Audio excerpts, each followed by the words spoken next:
And yeah, there's obviously something to be said about like that surrender within it, but that surrender is a lot easier when you feel safe and secure. And so I think asking yourself that question of like, what do I actually need to feel safe and secure enough to be able to be fully in my creative process, etc.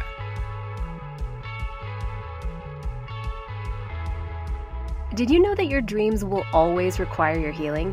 It's true, and that could be why you freeze or shut down whenever you try to move towards your own brilliant creativity. This podcast exists to show you exactly why that is and how to move towards creating the things that only you can. So let's go. I'm Courtney Lancaster, and this is the Heal Create Podcast.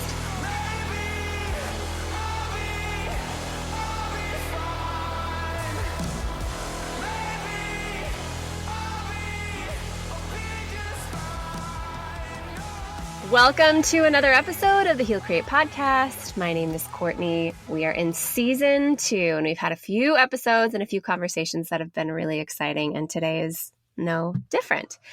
I am going to introduce you to my friend and someone that I have hired to work with me on my creative business. She's an incredible business coach for creatives with such an amazing message. Immediately, we'll put your Instagram handle, but immediately follow her. If you are a creative that is trying to build a business, you need to be following my friend, Stephanie. Hello. Hi. Thank you for having me. I'm so excited. Of course. Absolutely. I am so happy that you're here. I was just telling you before that I was looking at your Instagram, and you're just such a buoyant and joyful and very practical source of inspiration and advice. And I think that you can tell that it comes from years of working specifically with creatives and artists, and how you've cultivated a message that is specifically for them.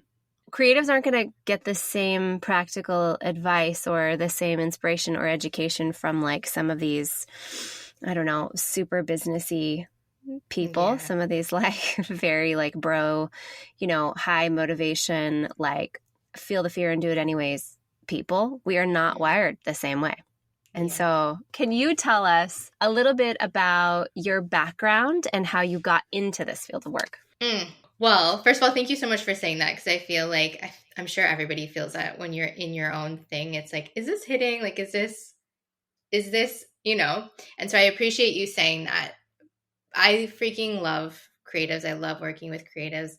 It has been like such a journey to get to this place that I'm at now. I've been a coach for, I think, like 8 years now. I've been building my business for like over 10. And I kind of like organically landed in the place of working specifically with creatives. I only started to say those words for the last couple of years, but I always worked with creatives. And I just saw so many of the same themes, the same struggles, and everybody sort of feeling like it is a solely them problem. That, okay, I'm looking at all of these people on social media, obviously, especially building their businesses this way. And I feel like just feeling like you have to do it that way, or feeling like because it's not working for me, something is wrong with me. I think that's where that big healing part comes in. So much of the work that I do with creatives, yes, is business focused to an extent, but all of it is starting with that like healing part of, here's all of the things that I've been struggling with because I feel like I'm not doing it right, or the things that are working for everybody else isn't working for me, and really like peeling that back. So anyways, it kind of organically landed in this space of working with creatives from seeing all of these themes, and mainly women, but just seeing these themes sort of running through, but everyone feeling like this is a solely them problem. And then that's sort of where that healing part comes in, so that you can create what you actually want to create. Totally. Yeah, absolutely. I think it seems like one of the common themes in your business is trusting yourself. Like that's a really foundational piece of what you do. And I remember when I worked with you, it was so surprising to me. What I noticed was that I knew exactly what I wanted to do, and I knew exactly who I was, and I had a million ways that I was talking myself out of all of those things because I was afraid, really afraid of like success and being seen and like stuff like that. What are other themes that you find when you work with clients? Like, this is one of the questions that I wrote down because I'm like, I know that for me in my coaching business, I hear pretty much like a very similar few stories that kind of keep coming up for people. So for creatives in business, what are some of the stories that you hear when people are struggling with creating a business around their art? So many things. I think one of the biggest things I've heard well, I shouldn't even say lately, like just a massive theme is feeling like they are either one of two things, either like lazy and can't get things done, or scattered and like their actual creative genius is the fact that they have so many ideas and so many directions and so much, like just so much happening, and that being like channeled into this sort of negative story that they're scattered and all over the place and like don't know what they're doing, when in fact that is literally the thing that makes you a creative genius. Not everybody's brain works that way. Or the other side of it, I have chills, the other side of it of like being lazy and not following through, which that one comes through a lot just because of social media and watching. I always say like creative business is so different. Business for creatives is so different. And so you can't really, this is true for everybody. You cannot watch what other people are doing and then try and like plug and play into your own business. It's almost never works.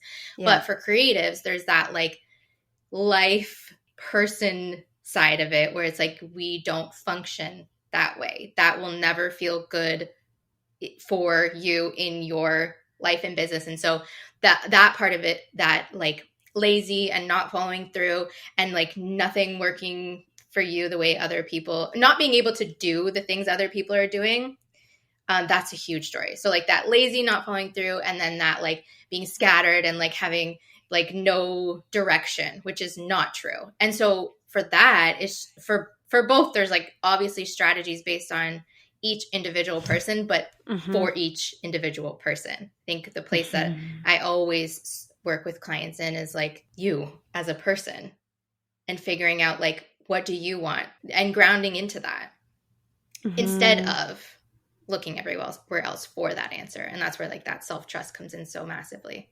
That's exactly what it is. And it's kind of cool that you see those same two themes because can absolutely relate to that.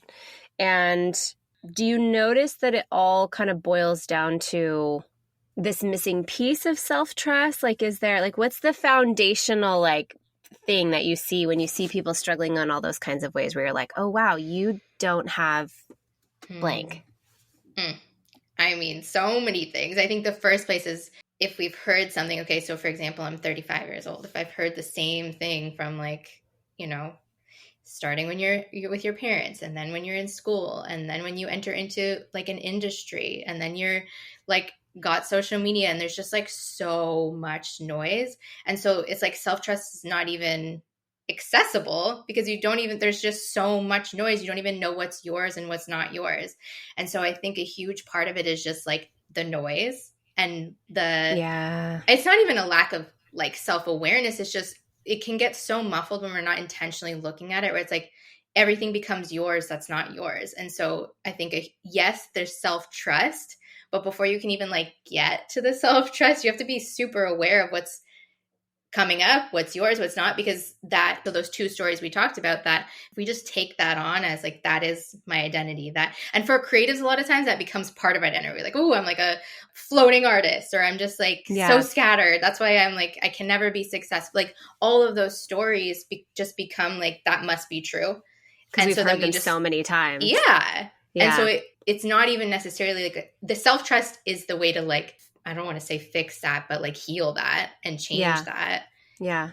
But I think first it's just becoming aware of like all of those stories. And then when it comes to business, it's just figuring out like a direction that you actually want to move based on what you really want and what works for you, not based on anybody else's version of that. Right, but I just want someone to tell me what's going to work before I do it, though. Yeah. Wouldn't that be like nice? Totally. Well, and that's like what the the risk is with self-trust, of course, is like we haven't seen, nobody has pioneered our own path. Yeah. So we can't really see. But I think for creatives, and it's so important to be able to trust yourself. And we do trust ourselves when we're creating art. But when we're entering into like business spaces, I think Yeah. artists immediately disqualify themselves because we're like, oh, that's just not like, ooh, that's just not me. That's not what I do. Like, I can't do it. Totally. Or we're trying to learn all of the rules, which is so counterintuitive to how the artist's brain and soul works. So where did you get that? I had never heard anybody really say that before you. Like, how you want to do it will work for you because you're that loved. You're that trustworthy. You are that like smart and capable. You can do it the way you want to do it. And I remember feeling like that was so simple and like, no, that can't be it. Like the way that I want to do business and everything is the way, like that can't be it. Do you run into that a lot? Totally. Yeah, because I mean, we feel like we have to prove ourselves, or that, okay, art and artistry and creation and whatever kind of a creative you are, that's somehow separate from business. And they're they can be so intertwined. And I think for a lot of creatives, it is that feeling of like, yeah, just having to prove this like space that you're entering into because it's not who you are, or it doesn't, we have all the stories of like starving artists, or just a lot of creatives that I work with just feel like I'm just like not good at the business part.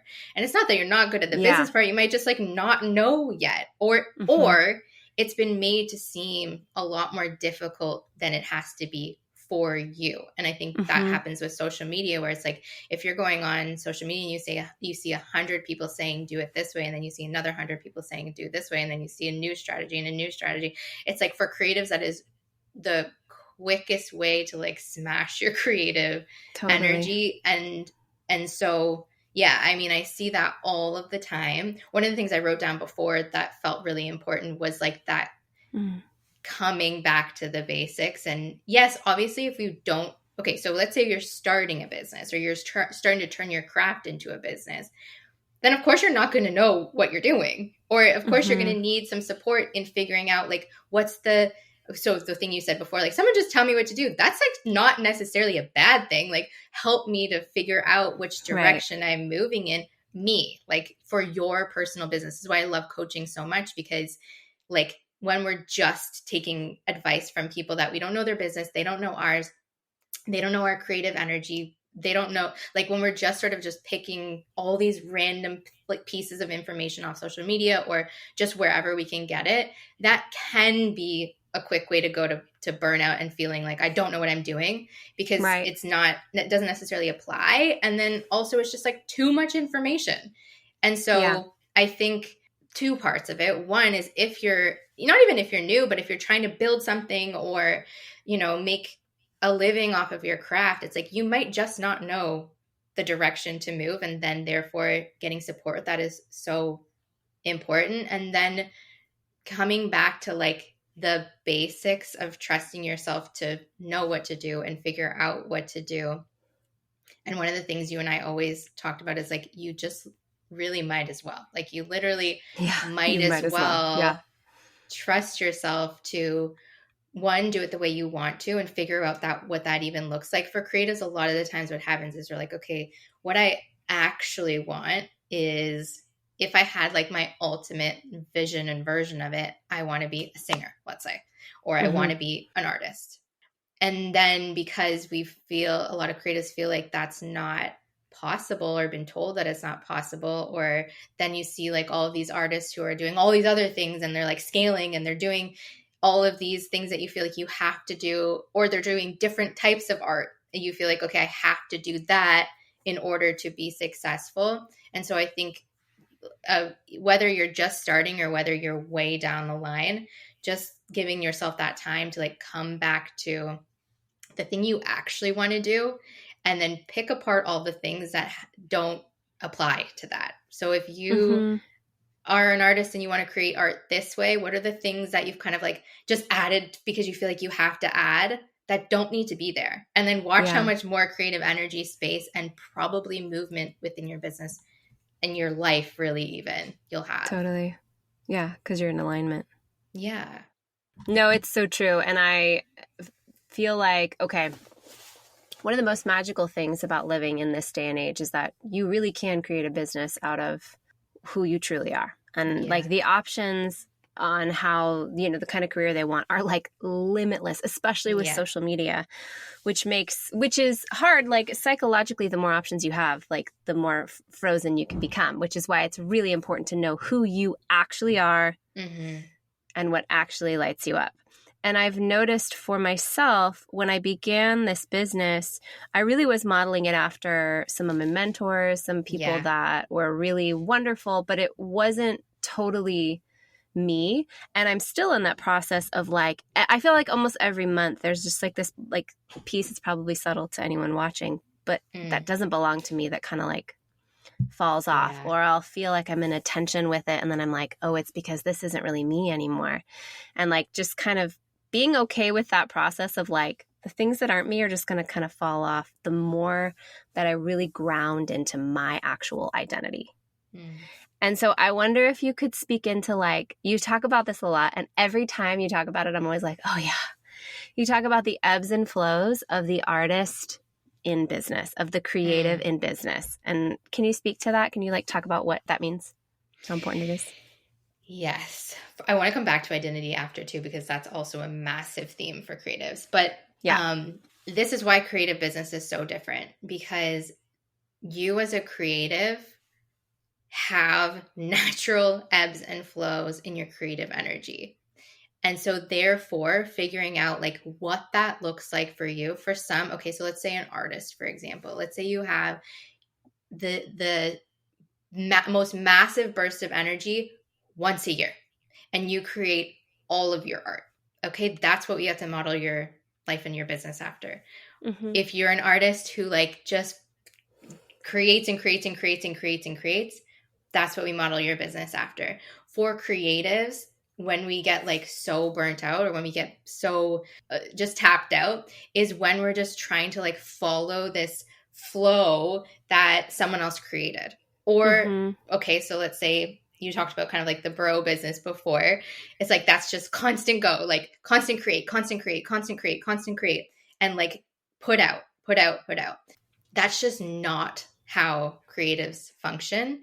And so one of the things that I do talk about constantly, because it's something that adds so much tension to creatives' lives and flow and business that doesn't need to, is figuring out like what that looks like for you, your creative process ebbs and flows, and then the ones that we can't really necessarily control, like the natural ebb and flow of just your life, your business, when you feel on, when you don't, when you feel good, when you don't, and honoring that. Like when you're in the up of it, let's say, like using that energy. Mm-hmm. And so that when you're not, when you're in that creative lull or low, let's say, you can just be there and it not be a negative, bad thing. Most of the things we see, and yes, there are moments when it's like, okay, I'm at that space now where I need to either get out of this or like help myself, you know, get get back to me and get back in Mm-hmm. that flow. But I think for a lot of creatives where that like tension and burnout and just not great feelings, for lack Yeah. of a better word, is in trying to get out of the thing that they're actually in. Like I'm in a rest season and I just feel like I have no creative energy, but like I know I need to be creating, so I'm just going to try and like create something anyways. Ugh. Yes. And then why? And then what's the point? Like what, there's nothing that comes out of that except for you're Yeah. frustrated, you pushed when you didn't need to push. And it's so hard. Like this is probably one of the hardest things to do, is to learn to like be in the season you're in. And but it is the most beneficial. What, and it's not always for business. It's the most beneficial for you. And then Mm-hmm. therefore that does come through in your business. It comes through in your work. It comes through in your art. And so, but that requires such massive self-trust, which everything comes back to. But yeah, I think learning what your ebbs and flows are learning what your creative process really is, what your energy actually needs, what your life actually needs is so freaking important.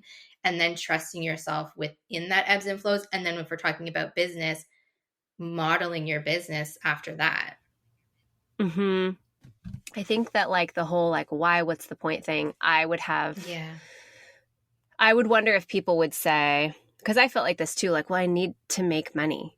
Totally. We need to make money. Like, how can I? And just right off the bat, what would you say to that? I mean, yeah, for sure. Right. Like, I think this is something I talk so much about too. Like, safety and security for creatives is also essential. Like, it is pretty hard to create when you're not safe and secure financially, emotionally, everything. Totally. And so that is a fair and legitimate concern, thought. And so, I mean, it kind of depends what phase you're at in business that my answer would be. If you're just starting, it is something to like think about in your life of like, what do I need? I guess this is a question that I would kind of reflect back. Like, what do you need in order to feel safe and secure within the ebbs and flows? And that means financially. And so let's say you're at the beginning of your business where you're not making money, then that's something to think about. Yeah. In figuring out how do you create that safety so you can create. And then further down the road, it would be kind of like that thinking ahead of creating your business so that, okay, so for example, the artist example I gave before, where if you're an artist who creates maybe like one time or a couple launches a year, setting yourself and your business up so that it can support you within those. So it's not saying like, okay, when you're in the ebb and the low, then just don't create and like, well, let's hope for the best. It's setting up so that you can have that safety and security. Whatever that, it's hard. It's a hard question to answer because it's going to be so different for everybody what that looks like. But it is a legitimate, totally necessary question. Yeah. Yeah. And I think that like, it's definitely where the very practical people in my life have given me lots of warning, which didn't like help me very much, like didn't help me feel safe to be like, I think I'm going to move towards creativity. But a couple of things just for anyone listening. It's okay. Do you follow To Be Magnetic? Like Lacey Phillips? Yeah, I think so. Okay. So she has this really great idea of like, sometimes the next job that you have is really kind of like funding your creative process. It's really sort of like your financer. It's like the bridge job, she calls it. And sometimes we do need that like in between. So there were things that I used to do in my business and I felt like really ashamed because I felt like I was selling out. But then when I really began to realize, no, I'm not selling out. I am actually good at this. And it is a really great way to make money. And if I'm really honest, I'm not ready to fully jump into the artistic things that I want to do yet. So this is like the in-between stage that I need to get to where I want to go. And it does help us financially. And it's not like totally outside of what I want to do. It's just not all the way doing completely what I want to do yet. Does that make sense? Yeah. Completely. And that allows you to take the steps towards the things you actually completely want to do. And that's why I gave the example of kind of like when you're in the beginning phase, like when I quit my full-time job, like it was that era of like, just go all in, and I was not ready. Jump off the bridge. No. And I was not ready. And it created so much stress and anxiety and an inability to be as creative as I wanted to be because it was like that safety and security wasn't there. And so I think whatever you need, and I love that you said like without shame too, like whatever you need, it doesn't mean you're not all in. It doesn't mean you're not following the thing you're wanting to follow. It doesn't mean you're not fully in your creative process. But I think we underestimate how necessary safety and security is for the creative process. And there's obviously something to be said about like that surrender within it, but that surrender is a lot easier when you feel safe and secure. And so I think asking yourself that question of like, what do I actually need to feel safe and secure enough to be able to be fully in my creative process, etc. Yeah, 100%. And I think there's like this becoming phase, like becoming the Yeah. type of person that can hold the dreams that I have is a really important part of my process. I Mm. could never like have jumped in, to where I'm at now 3 years ago. Yeah. Just like a flower doesn't bloom in a day. You know what I mean? Like, or I guess some flowers do bloom in a day, but like, like just like, just like the process of becoming is just as important. And it doesn't mean that you're selling out. And that's something that I think is so important for creatives to know. If you have a dream of creating, maybe you have created a product and you want to have a successful business around it, or you want to be some certain type of coach. I have a friend who really loves baking and she wants to create a whole business around like helping people bake through grief. Like genius, like so beautiful. So many things like that. But she's like, I've never seen that done. I have no idea how that would even be anything. Like I think you are the same. Anything is possible. Mm-hmm. But I'm still working through teaching younger parts of myself that they'll be safe when their dreams come true. And that's an important part of the creative process as well. Totally. I love that. Yeah. Yeah. I feel like this is important to add. I've had my most financially successful year ever this year, feeling the most like myself that I ever have. Mm-hmm. And it's a hard to explain to people, but that is something that it's kind of that risk that we're trying to like explain, like, no, trust me. The more you become yourself, the more opportunity and abundance comes into your path because you feel safe to hold it. Your nervous system can actually hold financial success and attention and, people's eyes on you or needing something from you. Your nervous system can hold that. And it's been to my, joy and my healing to find that was actually true for me. And I know you see it all the time with your clients. The more that they become themselves. Yeah. Yeah. No, I was going to say it is such a hard thing to explain because until you're there, it's like you cannot explain the feeling, the click, you just cannot explain it. But every single time in my own personal life, when I have like trusted myself or made a decision that was hard, but I knew it was the one that I needed to make, or I followed the thing I actually wanted to create, or I let go of things that I had to let go of. And then also for my clients, the same thing, like the deeper that you sink into who you actually are, what you actually want that to look, the deeper you sink into that and trust that, and then take the steps to model after that or to create that, like no amount of strategy or following someone else's thing or literally anything could create that. And I've seen it over and over and over again. And until you kind of have that experience for yourself, I think it's something that's very hard to explain. But it just takes you, like, I know it's so hard to just say, just trust yourself, but just ask yourself ask the right questions. Like get curious, like ask the questions of yourself that usually we ask other people. Like, what do I actually want? What would that actually look like? If I believed that it was possible, what would I really do now?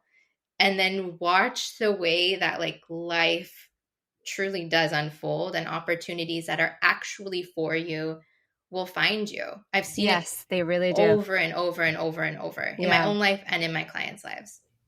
Yeah, totally. And also it feels a million times better. Putting like success aside and like all of even business stuff aside, your life just feels so much better. Your ability to create feels so much better. And to me, that's like that's the big win. Yeah. Yeah, totally. What has the role of getting support or coaching done for you? And what do you notice that it does for the people that you work with? Why is it so important? Well, I mean, it is so hard to see our own stuff. Even me as a coach for 8 years, or I mean, I'm sure you too as a coach, as someone who works with other people, it is very different. And I don't think everybody always has to have a coach. I always say that. Like you can get there on your own. You can move through these things and have these realizations on your own. I do believe that. However, I think there's something so massive to be said about like having support and reflection and perspective. A lot of the times Mm-hmm. for most of my clients, the shift is that shift that is needed is not that big. Like we usually think like, oh my God, in order for me to have this success or to feel a certain way or to figure out the right direction that I need to be moving in, like it's just so big when it's in our own head. Like if we're sitting there, okay, so for example, for me, I work from home. I'm sure a lot of people who are listening work from home and like have their creative process on their own. Like, so Yeah. you're just constantly in your head with all these thoughts and all of these like things that are hard to process a lot of the times on your own. And I think the benefit of having someone in your corner, whether that's a coach or whoever, that can like pull out the pieces that are actually so easy and so simple. Most of the things my clients and I do together are very simple, and they Very usually just simple. come Yeah. from like the right questions that we don't have when we're Yeah. usually have when we're like in our own thing. We're seeing things so up close. And so I think having a coach or just somebody to sort of help pull out those little pieces that will really shift everything and actually doesn't have to be as big and overwhelming is so beneficial. Totally. So simple. Yeah. I remember our time together and me being like, wait, what? Like, it gets to be that easy? I don't know what I thought you were going to tell me, like a bunch of practical business steps or something, but it was like not, it was not that at all. It was like me just really grounding into like, no, who are you? What do you want? And the rules are all made up, so you get to do it the way that you want. I don't mean like the tax rules and like I'm saying ethically or like practically, but like the way to do it, the way to success, the way to embody your dreams is really so unique, and it takes knowing who you are. It reminds me of like my kids when they're really stressed out about something. That to me, I'm like, babe, it's so like it's really not that like it's so easy. Yeah. I think that coaching too is, there are I know a lot of people who want to have successful coaching businesses, a lot. And it's hard to recognize your own disempowerment. Yeah. And you need somebody to help you see like you're disqualifying yourself before you even begin. And a lot of coaches will be like, or a lot of people will say, I really want to have this successful coaching business, but like, I don't know how, and it's too hard. And I don't really have the money for like coaching myself. And I think like, coaching for me, I mean, I was really like, I actually needed trauma therapy back, but it enabled me to become the person that could have the business that I wanted. And I couldn't afford to not get that help. Yeah. And all the money that I've spent on coaching and therapy, I've made back because I've been able to become the person that can build things with her life instead of, staying in this self-protective state. So it's definitely been everything to me. I love that. I love it because and I love what you said about like, and this is why I don't really do practical 1-2 until we're actually in your business and in your life and we know, because the work that we actually do, that you actually do, is getting you to the place where those answers just become so clear for you and what you actually need to move in your life and your business, the decisions, like it all just becomes so clear and so easy. And so, I love that you said that, because it's usually the thing we're looking for, right? We're like, just tell me what to do. Like, tell me which 1, 2, 3 step am I implementing in order to like go viral and become famous. And like, there are those things, obviously there's strategy for some people, but for creatives and the people that I usually work with, it's a lot deeper than that and a lot easier than that once we get to like figuring out what's the thing that's actually just stopping you from doing the thing you want to do. Totally. Yeah, absolutely. And somebody that's in their authenticity is so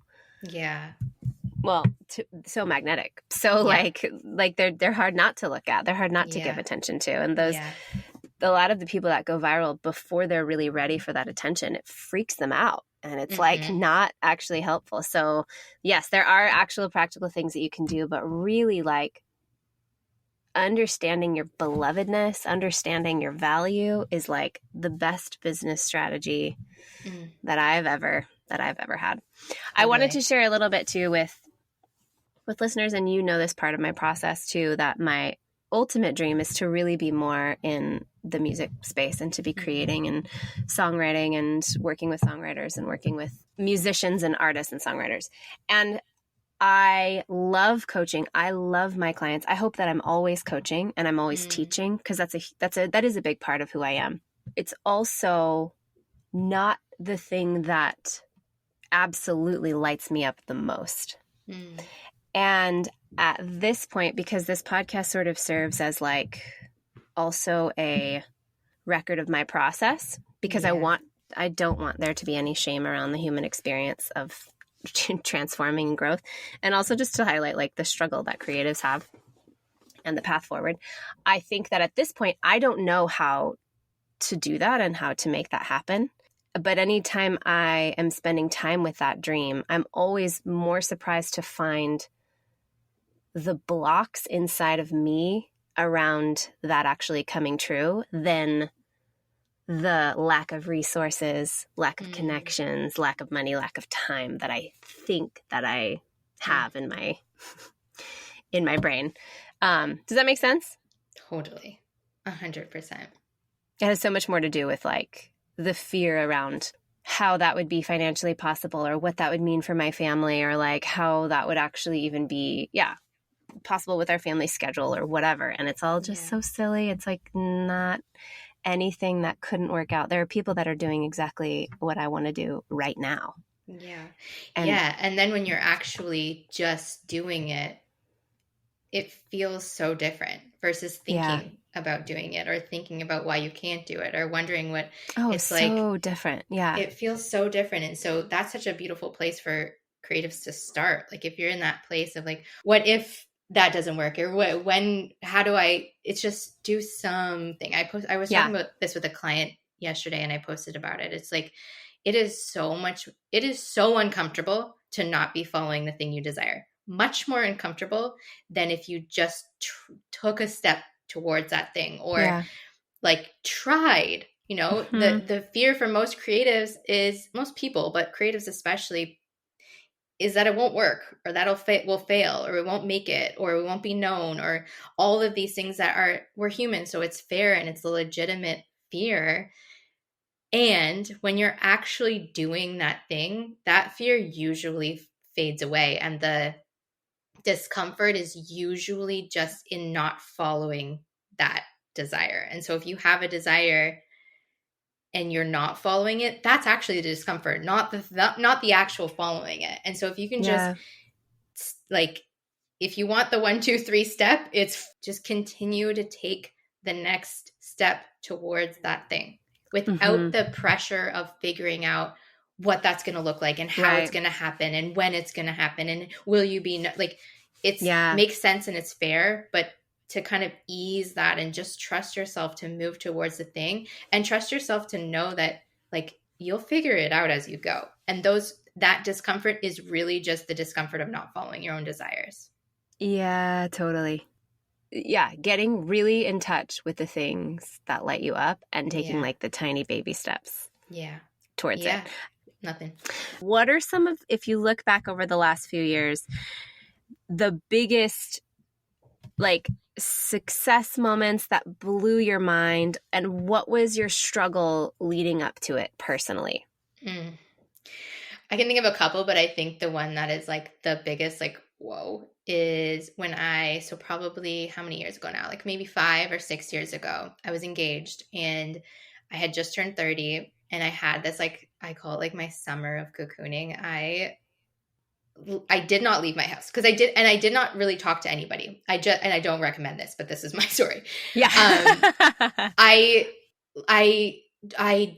didn't tell anybody what I was thinking, but I had this like inkling that I needed to call off my engagement, that like I wasn't on the right path. I didn't like who I was being. I didn't like who I was becoming. I didn't like the direction that I was seeing my life unfold. And I usually would be the kind of person who would, like talk to my friends and try and figure out like, okay, what's the right thing? And this is what our usual reaction is, right? Like, what are the things that I need? What should I do? Like, tell me. And before this is kind of my reaction would be. And so anyways, I had this like summer of cocoon where I told nobody that I was thinking about this. I told nobody what I was experiencing. And I finally got to this place in September. So my birthday is in May. I turned 30 and had this like full spring, summer, like cocoon. And I got to this place of like pure knowing, not based on anybody else's opinions, thoughts, nothing, that I was about to like explode my life basically, and someone else's. But I knew, like, it was the hardest thing I've ever done in my life, but it changed the trajectory of my entire life. I had been full-time in my business for like a year, kind of like trying to make it work, doing all the things. And I'm not joking, the like instant that I trusted myself, called off the engagement, I had no backup plan. Like I had no idea what I was going to do financially, like physically, like nothing. And I was just caught, like 100%. I trusted myself, made the decisions, and my business, like, I don't like to make it like an overnight success thing, because it was not. This is years leading up to it. But by trusting myself and kind of being forced to trust and do the things that I needed to do, my business like clicked. And wow. that was probably like one of the biggest moments of like, I don't even want to see the biggest moments of success, but the biggest moments of shifts into kind of this life that I knew was waiting for me and was like available to me, and the thing that I actually wanted to do. And truly the thing I think that shifted that was that I did not feel like myself within that relationship or within that life. Mm-hmm. And when I trusted myself and followed this like version of what I felt was waiting, it was there. Mm-hmm. You jumped off the cliff and you had a soft place to land.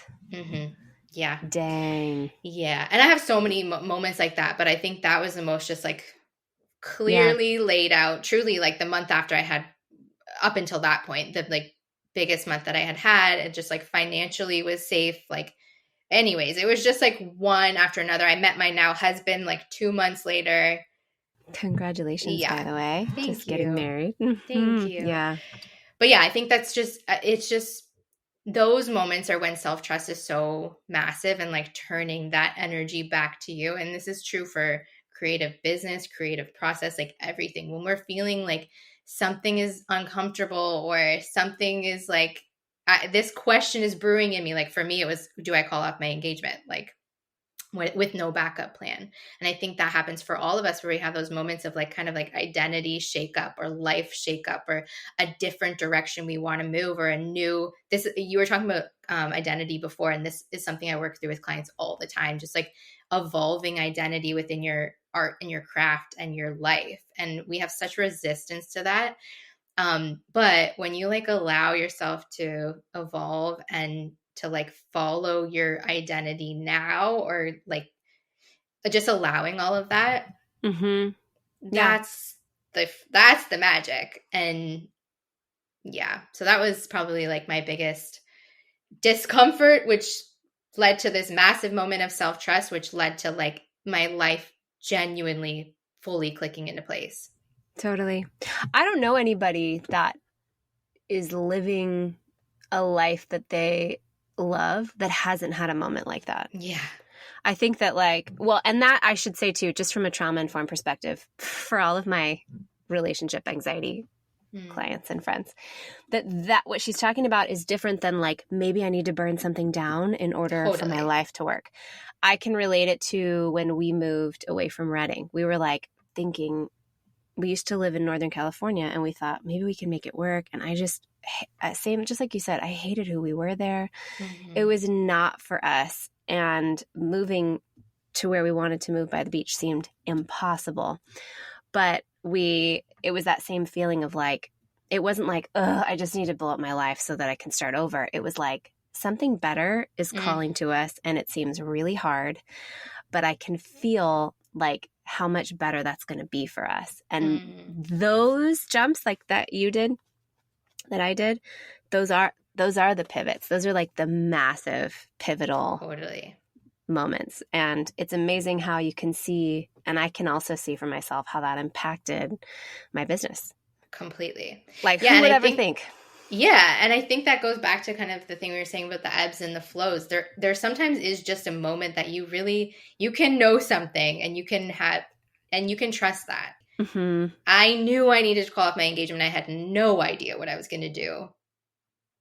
There's moments since then where it's like, I know this is the thing. And I think a lot of the times for creatives, like that's what I mean when I'm saying like self-trust. It's like when you have those moments and that's enough. And then the rest, yes, safety and security, we want it, we crave it, we need it. And then sometimes there are these moments where it's like, I actually have no idea how this is going to work. I have no idea like what's going to happen. I just know that this is the thing that I need, my life needs. And so I'm going to trust myself to do it. And I can trust myself to like figure it out as I go. Yes. Like those moments are necessary. Yeah, they're totally necessary. So it's so possible to be a creative and to be successful in the business space and to live a life based on who you truly are and what you truly love. Is that the wrap up? Yep, I think so. And you might as well. Possible. And you actually might as well. You actually might as well do it how you actually want to do it. There's no point of building a business or a life that like doesn't match up with what you actually want. And so you literally might as well build it and create it the way that you really want to. Yep. Starting now, one small step at a time. Yeah. I love it. Well, thank you so much for coming to this free coaching session for me, basically. And it's a pre-recorded coaching session for me. I really appreciate it. And I do really feel like I got so much out of it, and I hope our listeners did too. And thank you. Thank you. Thanks for having me. Of course. Bye, guys.